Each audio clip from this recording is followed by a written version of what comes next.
Okay, good morning students. Today we will see the next topic. The next topic is operating system types. Okay, types of operating system. Okay, so these are some of the most widely used operating system types. They are nothing but simple batch operating system, multi-programming operating system, multi-processor operating system, distributed operating system, network operating system, and the last one is real-time operating system. Okay, so these are different operating systems which are widely in use. So we will see them each in detail one by one. So coming to the first one, the first operating system is batch processing operating system, or we also call it as simple batch operating system. So here what happens is, so here we have different users, user 1, user 2, user 3 and so on to user n. Okay, so we have different users. So here what happens is, each user, okay, we have different users, each user will give a job. Okay, each user will send a job to the operator. Now what the operator consists of? The operator consists of set of jobs. Okay, so see, we have different users. We have n number of users. These users, each user sends a job to the operator. So now the operator has some set of jobs with him. Now what he will do is, he will group those jobs. The operator will group those jobs and into batches, and see here. So set of jobs were grouped as a batch. And these batches were given to the computer for execution purpose. See here, the users don't interact directly with the computer. See here, the users are not interacting directly with the computer.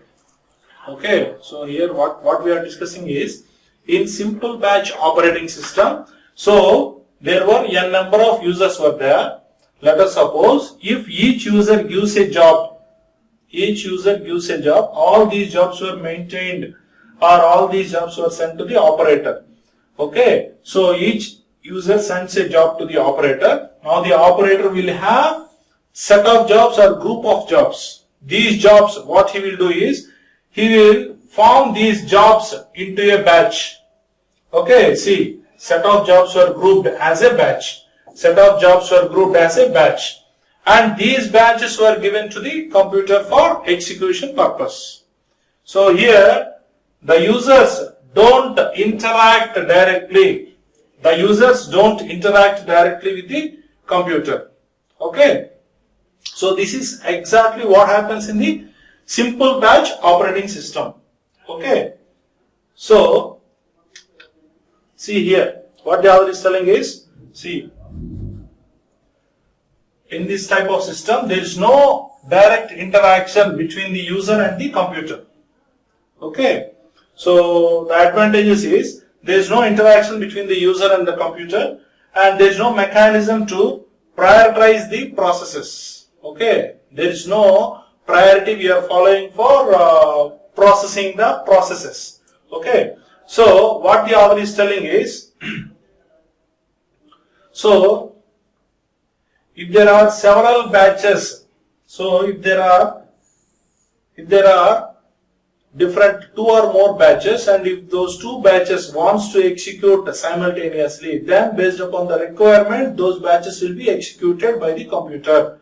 So in the figure we have seen, for example, let us suppose if these 2 batches wants to be executed by the computer simultaneously, at that time what happens is, based upon the requirement and based upon the usage, or based upon the priority, these batches will be executed by the computer.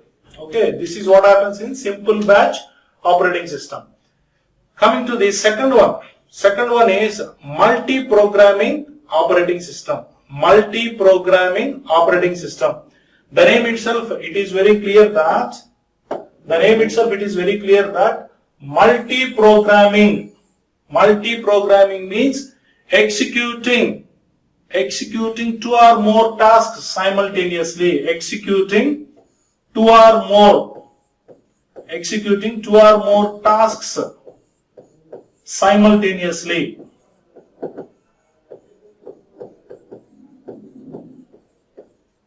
So execution of two or more tasks simultaneously is termed as multi-programming. So here let us suppose that we have different jobs. Job A, job B, C, D, E and F. Let us suppose we have different jobs for the A, B, C, D, E, F. Okay. So now let us suppose CPU is executing job A.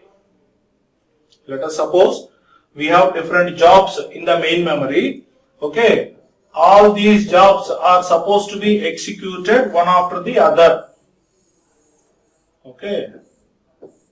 Let us suppose this MM is main memory. And these are different jobs to be executed. Okay. So we have 6 jobs in the queue. Okay. All these jobs are supposed to be executed by the CPU. Let us suppose CPU is executing job A first. Okay. So while executing job A, if job A needs some IO operation, now what happens is job A will go for performing the IO operation. Meanwhile, job A will go for performing the IO operation. Okay. Meanwhile, what the CPU will do is CPU will start executing job B, whereas job A has gone for performing the IO operation. So instead of being in the idle state, here the CPU won't be in idle state. Okay. So now CPU will start executing job B. Okay. Right. After completion of job B, again if the IO operation is completed, then again it will come back to job A and it will complete its execution, and then it will go for job C, next job D, E, like that. Okay. So if you see the figure, it is very clear that in the main memory we have different jobs were there. Okay. Now CPU has started executing job A. Meanwhile, it has to perform some IO operation. So now see, job A is doing IO operation. Okay. So meanwhile, the CPU is executing job B. Okay. That is exactly what the multi-programming operating system says. In multi-programming operating system, the CPU will not be in idle state.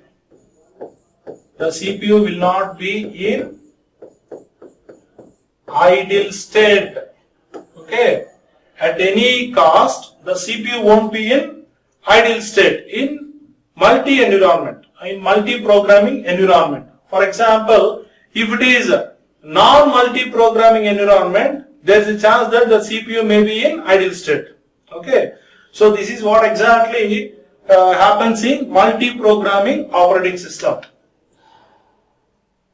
So if you see, the multi-operating system picks up and begins to execute one of the jobs from the main memory. Okay. So here what the author is telling is, for example, if there is a situation where all the jobs are supposed to be executed by the CPU. Suppose if job A, B, C, D, all the jobs keeps a request to the CPU simultaneously for execution, then at the time what the CPU will do is, based upon the scheduling algorithms, based upon the CPU scheduling,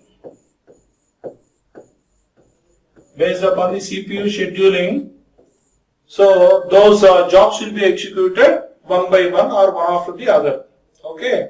So CPU scheduling, we have different CPU scheduling algorithms for that. That we will be discussing in Unit 2. Okay, because our Unit 2 is all about process state diagram, process control block, process scheduling algorithms, etc. Okay. Right. This is exactly what happens in the multi-programming operating system. Next comes for multiprocessor operating system. Multiprocessor. The name itself, it is very clear that multiprocessor. Here we have more than 2 or more processors were there. See, this is one processor, this is one, this is one, this is one. Okay, so here we have n number of processors were there. All these are processors. All these are processors. So in the subject of in the operating system subject or computer organization, don't get confused that CPU. Sometimes you'll be using the term CPU, or sometimes you'll be using the term processor. So here, don't get confused that both the things were one and the same. Okay, CPU or processor, both are one and the same, right? So here we have a number of processors were there. See, multiprocessor operating system is nothing but here number of processors were connected to the single physical memory. Number of processors were connected to the single physical memory under the single operating system. Okay, so here this entire thing is being processed in a single operating system. See, the operating system is providing an environment where a single physical memory can accommodate number of processors. Okay, all these processors can utilize the same physical memory. Okay, so here the advantage is, suppose if there were n number of tasks, for example, if we are supposed to execute n number of tasks, suppose if we want to execute n number of tasks, so all those tasks can be executed by n number of processors. Okay, so each processor, if it executes one task, so thereby n number of processors can execute a number of tasks, thereby the execution can be upgraded, means the speed can be improved. Okay, automatically we can say that the system's performance is upgraded or improved, right? So that is one thing. Another thing is, for example, if there is a big task, and if this task is large in size, then what we can do is, so this task can be split into number of parts or number of fragments, and each task can be executed by a processor. Okay, different processors can work or can execute this single big task, and they can complete the entire task with less number of with less time. Okay, that is one advantage. Okay, so see here, so a multiprocessor system consists of several processors,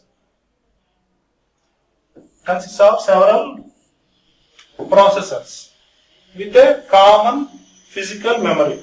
So one more thing, see here, we have higher computing power and speed. Okay, that's what we have discussed, and they all work under the single operating system. Okay, right? So these are the advantages. So the performance will be upgraded. That's what we have discussed. Since number of processors were there,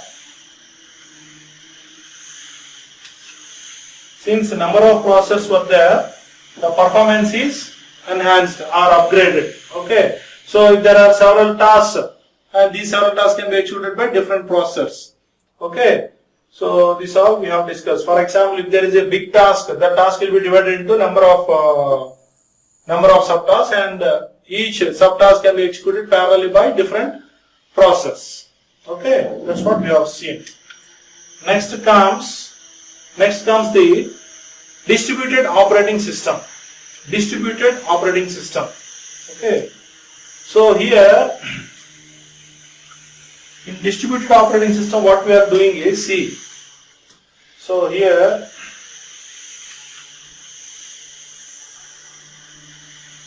let us assume that these are many computers. Okay, these are different computers. Okay, so here multiple computers.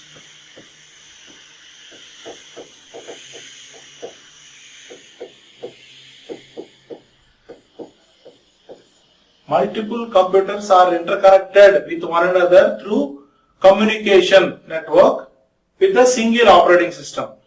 Okay, so the operating system is providing a platform that multiple computers can be connected with one another through a communication network. So what is the advantage of this? So here all these multiple computers are connected with one another through communication network. So what is the advantage of connecting these? So the advantage is, for example, if the user who is using, suppose if there is user 1, if he is using this system, okay, he can utilize, let us suppose this is nth computer, okay, so whatever the resources,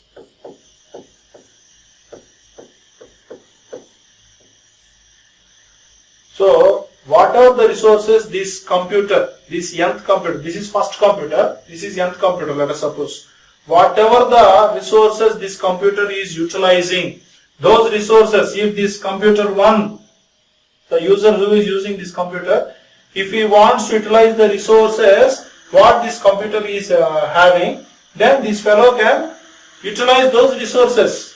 Though the system is connected remotely, this user can utilize these resources. That is the advantage of connecting the system in distributed operating system.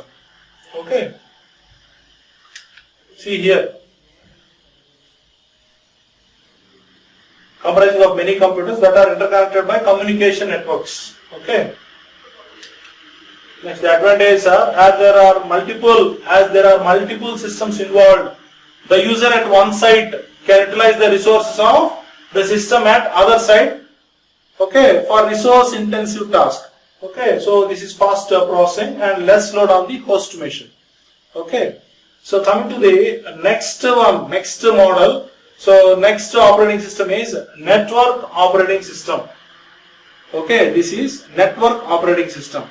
So here what exactly the author is telling is, so here, so different devices,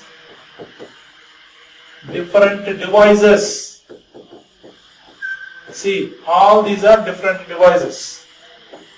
Okay, different devices were connected. See, the software-based network allows multiple devices within a network to communicate and share resources with each other. So that is the main intention behind introducing the network operating system. The reason for introducing this network operating system is, so multiple devices, a number of devices or multiple devices are connected with each other in a single network, and they can share the data, or they can share the resources. Moreover, these multiple devices which are connected in the network can share the resources. That is the main advantage of introducing this network operating system. Okay, and the operating system is accommodating them to connect in a single network as well as to share the resources among themselves. Okay, the operating system is creating a platform to connect all these devices in a single network, and it is also supporting to share the resources among themselves. Okay, so that's what the author has specified. Okay, so these are some of the features, right? So backup and web services, internet working. The next one is the next operating system. The last one is real-time operating system. The next one is real-time operating system. Here what we do is, see, real-time operating system. This is nothing but real-time operating system is a software component that rapidly switches between processes or tasks. Means here what happens is we will give a time slot. For example, if there are two processes P1, P2, let us suppose, okay. Let us suppose there are two processes P1, P2. Suppose if we give a time slot like, suppose a particular time slot like 9. At 9 this process P1 will be executed. Whether the execution is completed or not, at 9 2 again we have to start process P2. See here we are switching the tasks. Or for your kind information, let us suppose process P1, process P2. Let us suppose P1 needs 10 seconds for completing the task. P2 needs 15 seconds for completing the task. P3 needs 12 seconds for completing the task. But we have given a time slice like, let us suppose we have given 3 seconds. The time slice is 3 seconds. The time slice is 3 seconds. Now what happens is, now P1 will be executed for first 3 seconds. Immediately after the first 3 seconds, so the execution will be switched to process P2. P2 will be executed for next 3 seconds, that is 3 to 6. Next 3 seconds will be executed. Next 3 seconds process P3 will be executed. So now it takes 10 seconds. Already 3 seconds is over. So the balance is 7 seconds. For this the balance is 12 seconds. For this the balance is 9 seconds. Okay. And again CPU will give 3 seconds, 3 seconds, 3 seconds. Now, so this will become 4, this will become 9, this will become 6. Now again, CPU will give 3, 3, 3. So now this will become 1, this will become 6, this will become 3. Now 1 second is enough for this because there is only 1 second balance. 1 second is like this, the process will take place. Okay, so that we call switching between tasks, giving the impression that multiple programs are being executed at the same time on a single processor. Okay. So again this real-time operating system, again it is of two types. One is real-time and the other is hard real-time and the other is soft real-time. Again the real-time operating system is of two varieties. One is hard real-time, so second one is soft real-time. So hard real time, this strictly, see, it will complete this task strictly within the time. So hard real time operating system executes strictly within the time, whereas soft real time operating system, it may or may not work within the time. Okay, so this is what about the different types of operating system. Okay. So with this we will wind up our session today. So what we have discussed today in this class, we have discussed different types of operating system. They are nothing but first one is simple batch operating system, second one is multi-programming operating system, third multi-processor operating system, the fourth one is distributed operating system, fifth one is network operating system, sixth one, last one is real-time operating system. So with this we will close our today's session. Okay, thank you.